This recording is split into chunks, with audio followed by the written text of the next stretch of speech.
Hello and welcome to State of the Economy. Today we have as our guest Mr. Anwarul Hoda, professor at ICRIER, a leading think tank which studies India's engagement with global trade and investment regime. Mr. Hoda was India's Deputy Director General at the WTO in the 90s, and he was also India's chief negotiator at the WTO and has a lot of knowledge and has done a lot of work in his area.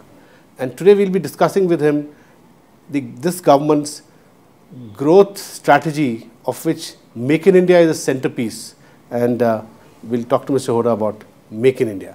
Welcome to our show, Mr. Anwarul Hoda. Now, what do you make of Make in India? A lot is being talked about Make in India.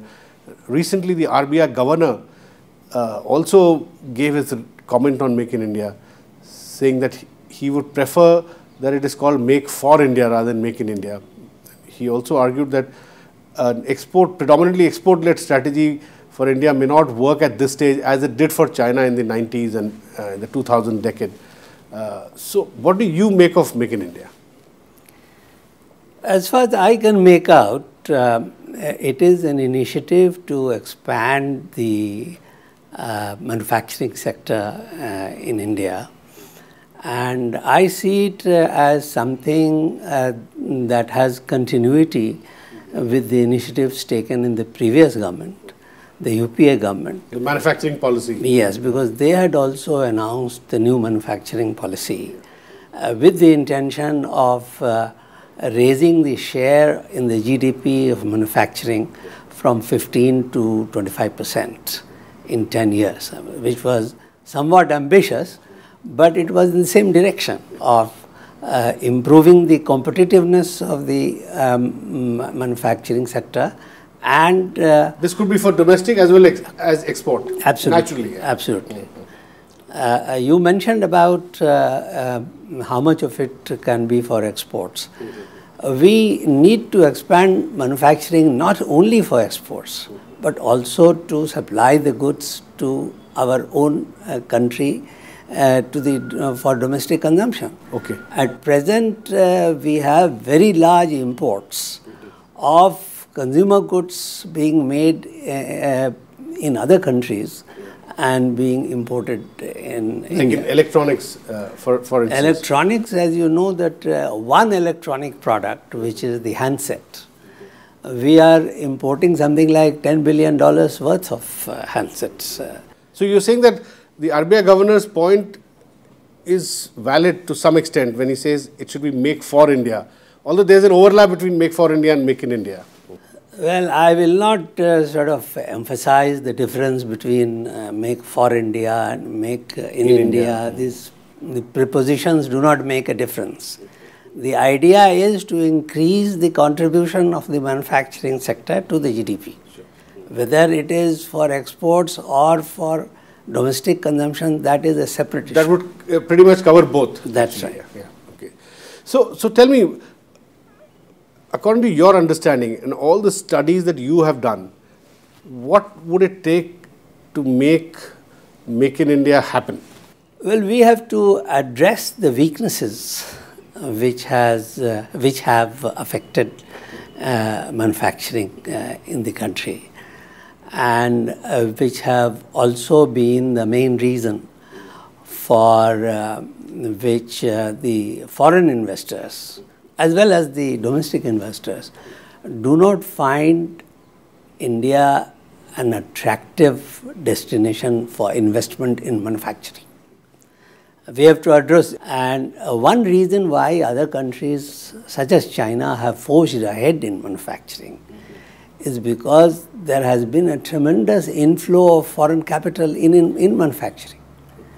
And because of that, they have been able to address or they have been able to set up and participate in international production networks, which is the main strategy that these countries have adopted for exports.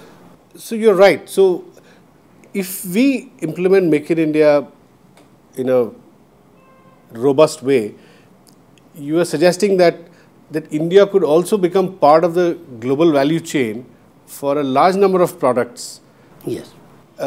Just as China is, or Taiwan is, or Malaysia is today, or That's some of right. the Southeast That's Asian. right. Yeah. That's right. Now, what makes us lag behind in terms of, being part of the global value chain in a large number of products? In this context, you've done a study last year where you empirically studied, examined what are the constraints in India in terms of that discourage people to come and manufacture here. So you are actually, there are various components to that study. Can you discuss with us or tell us some of the key components of that study? Yes, of course. I think the first basic weakness that we have to start with is infrastructure. And infrastructure for global value chains, what is important is the transport infrastructure. Sure. In transport infrastructure, we first have to address the gateway infrastructure, as it is known, the ports. And of course, the internal infrastructure is also important, internal transport infrastructure, the roadways, the railways, they too have to be addressed. There are tremendous weaknesses and inefficiencies in all of them. Adding to transaction cost. Which add to transaction cost. So you're essentially saying you should have the ability to get raw materials or intermediate goods into your country swiftly and add value and send it out swiftly, right? Absolutely.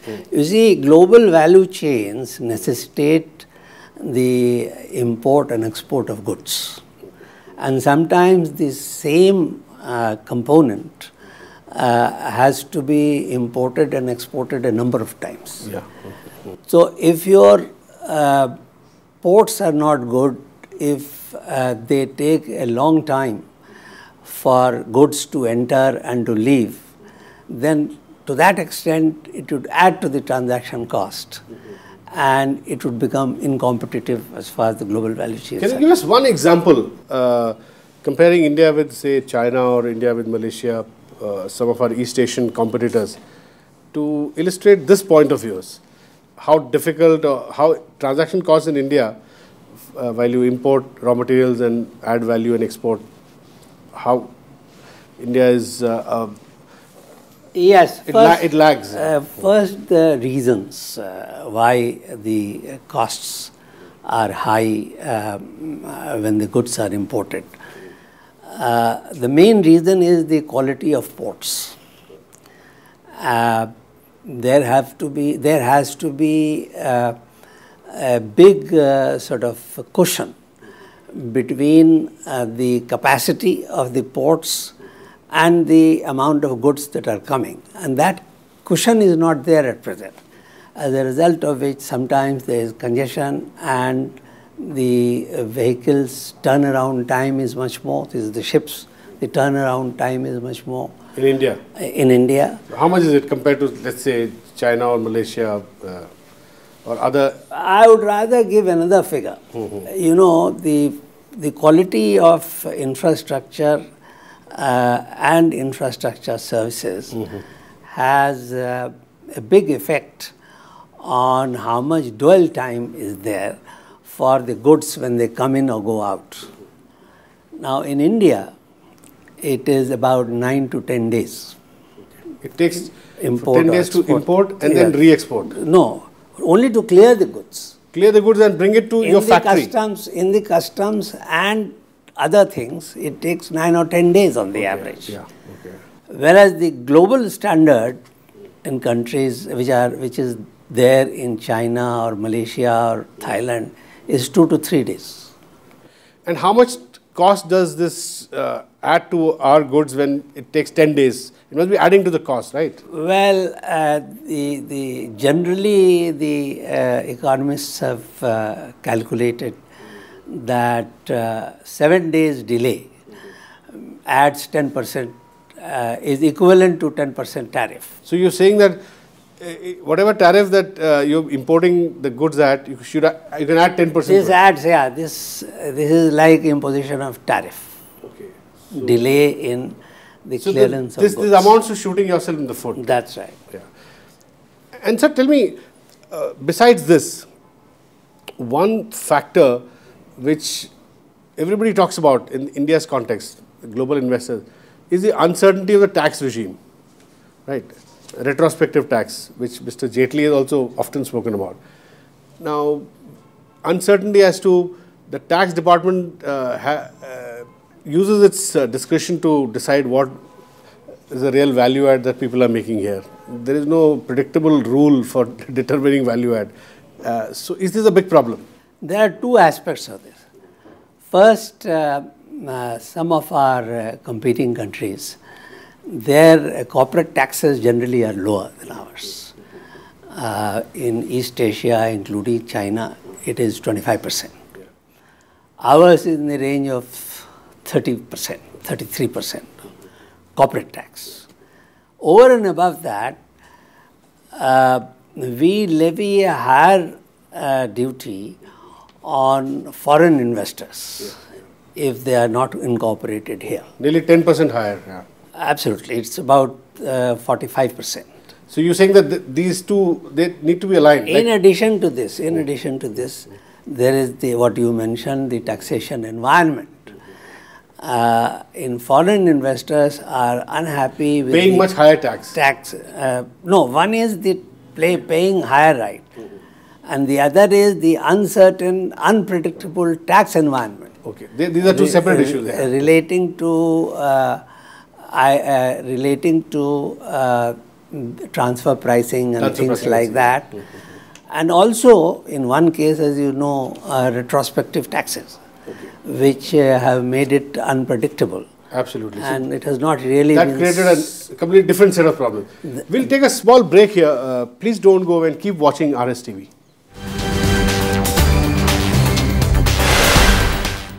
Welcome back to State of the Economy. Mr. Hoda, you were talking about the differential between what a domestic company pays, the tax that domestic company pays, as opposed to what a foreign company pays when it is not incorporated in India. Now, there's a 10% differential. Do you think that this is an important factor that Make in India policy should look at? Absolutely. Like China, for instance, I think aligned the tax rate that the domestic company paid and what the foreign company paid back in 2006. Do you think it made some difference? No, in the early days of their growth, China had a more favorable corporate taxation for the foreign investors. It was the opposite. So they must have used that to bring in investments. Right. Yeah. They had the foreign investor paid lower taxes than the domestic. As opposed to that, here now in India, they are having to pay higher taxes. And on top of that, there is less complaint on that than on the environment, taxation environment, which they feel is unpredictable. And that is a real turn-off for them. So that is something that has to be. So you're saying that China was much better than us even on the environment aspect, the tax environment. The taxation. They're far more predictable than India. Yeah. Okay. So what can India do to make its environment fairly predictable? Well, I think recently some orders have been issued. We'll have to see how far they go or about transfer pricing and so on and so forth. We do have the GAR, but GAR needs very quickly for guidelines to be issued, because that will give much more confidence. By itself, there can be no objection to GAR, but guidelines should be issued. Now, GAR has been a big point of contention as far as the businesses are concerned, especially the FIIs who are pumping in a lot of money in the Indian stock market. Now, GAR was one reason which scared off the FIIs, if you remember, in that budget which was presented by Mr. Pranab Mukherjee when he was finance minister. The main fear which arose due to GAR, General Anti-Avoidance Rules, was that the Indian tax authority will start abusing the GAR provision and start opening the companies which are registered in Mauritius on a discretionary basis and start inquiring into those companies. So that's what sent a chill up the spine of the FIIs, as also other investors who come through Mauritius. Now, how do you address this? Because other advanced countries also have versions of GAR. They have GAR, but they have enough safeguards and they use it very, very sparingly and they use it optimally. Now, what can India do to set at rest fears around GAR? As I was mentioning, the most important thing is to set the guidelines and to issue them. That will increase the level of confidence of the businesses on the taxation regime. I think they also need some sort of an assurance that nothing will be done with a retrospective effect in future, as has happened in the past. There is an assurance from government that there will be nothing retrospective, but I would favor that this is embodied in the law, that no order or rule can be made with a retrospective effect in future. You're saying it should be embedded in the law itself? That's right. Okay. Now, tell me, GAR aside, what are the other indirect tax related reforms are required to facilitate Make in India? Because one big recurring complaint coming from the industry is that India, it's not a common market in the way it is administered now, in the way indirect taxes are administered now. We have multiplicity of taxes, entry tax, all kinds of taxes that states levy to suit their needs. And all these taxes add up to some 27–28%, which is why GST is being talked about. Now, is GST a necessary condition to make in India work? There are 2 or 3 aspects of this. At present, as you mentioned, there is a multiplicity of rates.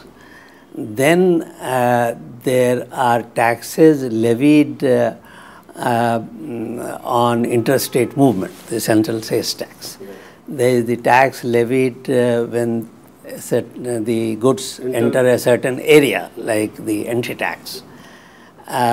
There is the effect of cascading effect of taxation, which has been to a large extent alleviated when VAT was introduced, but some elements are still there. Now, all these aspects have to be addressed, and they can be addressed through the single mechanism, the GST. Hopefully, in this area, we are very near a situation in which a solution will be found, and GST will come into force. So you are, in a sense, saying that GST is a necessary precondition to Absolutely. to make in India work. Absolutely. But there is also another view that GST is a long drawn out process. It may take 2–3 years to materialize. So do we have the luxury of those 3 years, giving 3 years for a full GST to emerge, and then Make in India, wait for Make in India to take off? Well, I think progress can be made even within these 2–3 years to start with, if something is done to CST.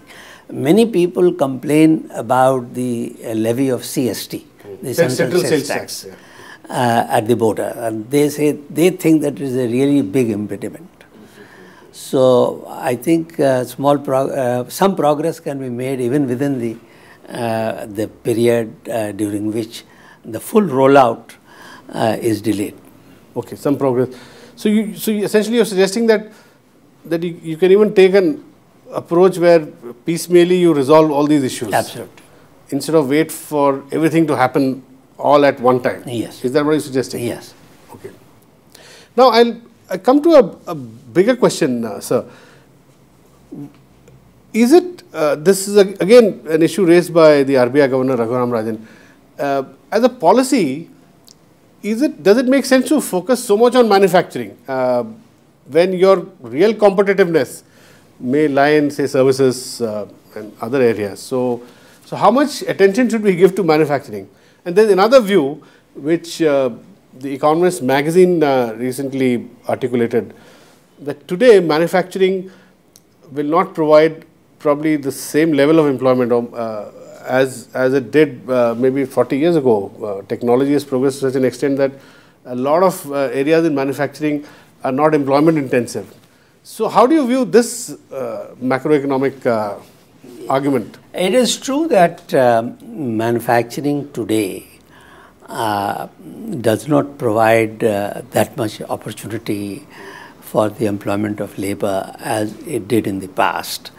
But there are certain labor intensive industries.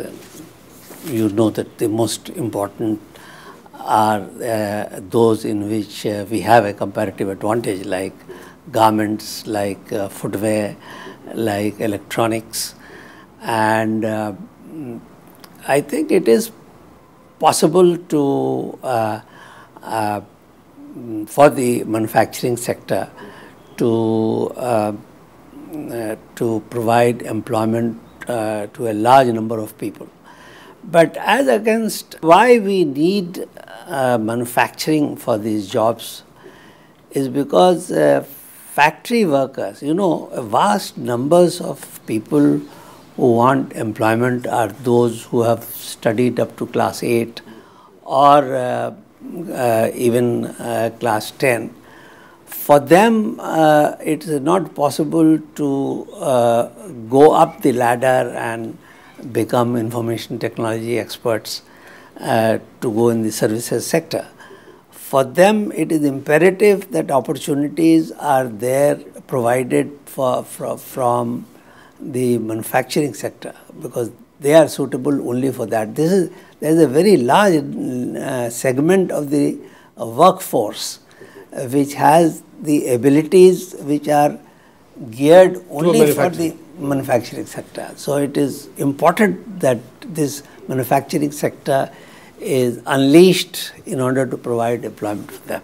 So Mr. Hoda, you're essentially suggesting that, are you also suggesting that within the Make in India framework, we need to focus more on industries which are employment intensive? Absolutely. There may be some which are not.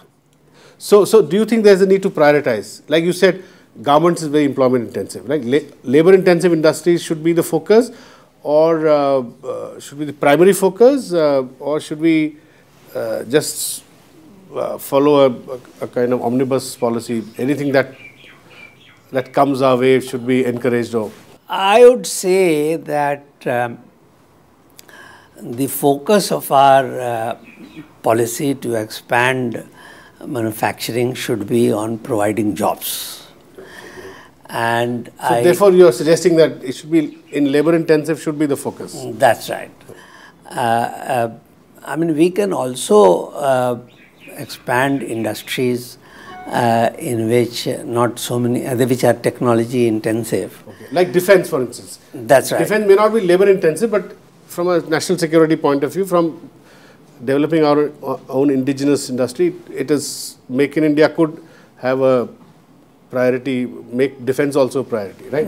Yes, but where there is a choice between labor intensive and non-labor intensive, then obviously we have to lean towards the labor intensive side. Okay.